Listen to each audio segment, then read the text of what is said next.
Welcome back to History in the Headlines. Today's topic is the recent shocking news heard around the world of the heist of the Louvre. The famous museum in Paris, France, is home to some of the world's most renowned and prized works of art. But in this heist, jewels were what was taken. This timeline comes in the wake of the news that 2 arrests have been made in Paris on October 26, 2025. They've arrested 2 suspects who are said to have a connection to the robbery in the Galerie des Apollons, but 2 more have not been located along with the stolen jewels. How did this come about, though? On October 19, 2025, the famous Louvre Museum in Paris was burglarized by a group of 4 thieves that were successful in stealing 9 items, but one of which we will recover later was Empress Eugénie's crown, was found shortly after outside the museum after being dropped. The thieves, costumed in construction worker uniforms, broke in through a window and then lowered themselves into the gallery. Once 2 of them were inside, they smashed the cases that housed 19th century jewels dating back to the Napoleonic eras. One thing that is coming as a surprise to many is that the entire heist happened in broad daylight with guests in attendance inside the museum, just 30 minutes after its opening. There is also ample amounts of video footage documenting the heist. Many workers feel that this is highlighting the lack of security in regards to the population of people inside the museum at any given time. But the Louvre has a lengthy history itself. In 1190, Philip II built the Louvre as a fortress he had commissioned to be a military structure that would defend Paris against political threats that were happening in the moment. You can still see some of these remnants in the basement, actually, of the museum, and you can also see certain parts from the outside, such as a moat, that shows you what the fortress used to look like. In 1528, though, it was transformed into a palace by King Francis I. But it wouldn't be finished till later, and it had become a symbol of the power and showed the French dynasty. In 1793, the Louvre officially became a museum during the French Revolution.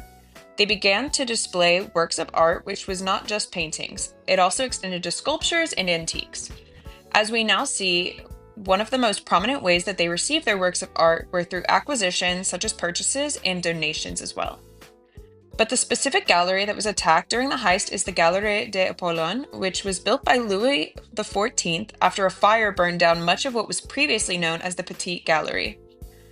They named it the Galerie des Apollons because of the sun god Apollo in Greek mythology. It was actually the inspiration for the Hall of Mirrors in Versailles, which was also commissioned by Louis XIV. The first of the artifacts that we will discuss is the Empress's emeralds. The artifacts that were stolen was a necklace and an earring set from the Louvre. It was actually a completed set with a diadem, earrings, a necklace, a comb, and also a belt buckle. However, the pieces are no longer together. In fact, one of the pieces is now in the Smithsonian Museum after it had been bought by Van Cleef and Arpels, who had owned the complete set originally. One interesting fact about Empress Marie Louise's emeralds is that they replaced the emeralds in the diadem with turquoise stones. Van Cleef had bought this after Empress Marie Louise's passing. The next set of gems that was stolen was also a complete set from Queen Hortense and Queen Marie Amélie. In the early 1800s, the set of jewels was created for Queen Hortense, who is the Queen of Holland and also the stepdaughter to Napoleon I. Many of the gems that were stolen came from the Napoleonic eras. The sapphire parure was later passed on to Queen Marie Amélie after her husband became the king. At the time, he was the duke and bought the set for 160,000 francs. The sapphires remained in her family, the Orleans family, until it eventually was donated to the Louvre. The items stolen from this set were the necklace, earrings, and the tiara. The remaining items that were stolen were from a collection from Empress Eugénie. She owned a plethora of beautiful crowns, tiaras, and brooches. The first is her wedding gift from Emperor Napoleon III. Her pearl and diamond tiara was a prominent piece stolen containing 1,998 diamonds with 212 pearls. She wore this on many occasions, but after the fall of the Second French Empire, she went into exile, which is where we see that many of her jewels were either taken with her or that she had left behind that would later be sold in the 1887 French crown jewels auction. The tiara, however, was taken with her, and then she later sold it to Prince Albert of Thurn and Taxis. He gave it as a wedding gift to his betrothed, just like Napoleon III, and it was later inherited by her sons and continued to pass down until it was finally sold in 1992 at the Sotheby's auction, where it ended up in the Louvre in the Galerie des Apollons. The next piece is the famous diamond bow brooch. It originally started as a belt buckle that was later crafted into a brooch, that would later be known as a stomacher because of all the additions that Empress Eugenie made. However, this one actually has a very interesting history.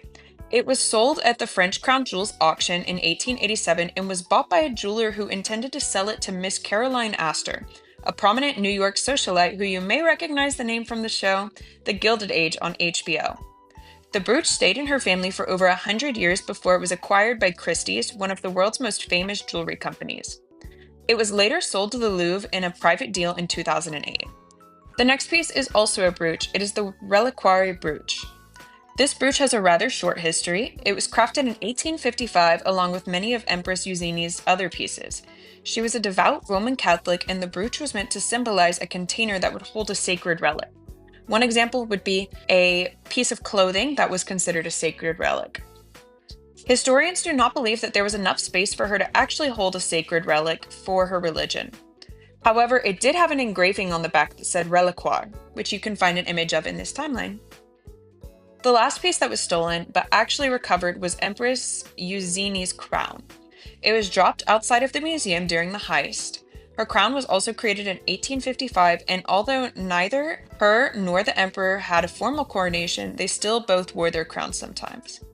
She was the consort to the Second French Empire, and after her exile, after the fall of the Second French Empire, and the losing of the Franco-Prussian War, the crown was later donated to the Galerie des Apollons, and it is one of the few surviving pieces from the Second French Empire, many of which came from her collection. While this is a very brief overview of all of the pieces stolen, you can check out this timeline to learn more about each individual part of the history of each item and also about the Louvre and the Apollo Gallery. One important part about this is actually the French Crown Jewels auction, where many of these pieces were split apart and were eventually brought back to France, which many people saw as a win for the French. You can see in this image many of the pieces that were sold, and now you can understand that many of them are returned at a later time. Thank you! Thank you for watching our History in the Headlines episode. If you enjoyed this series, be sure to like this video and comment on what history you want us to dive into next. If you're interested in how we make our timelines, you should check out Clevis. Follow us on all of our socials linked in the description.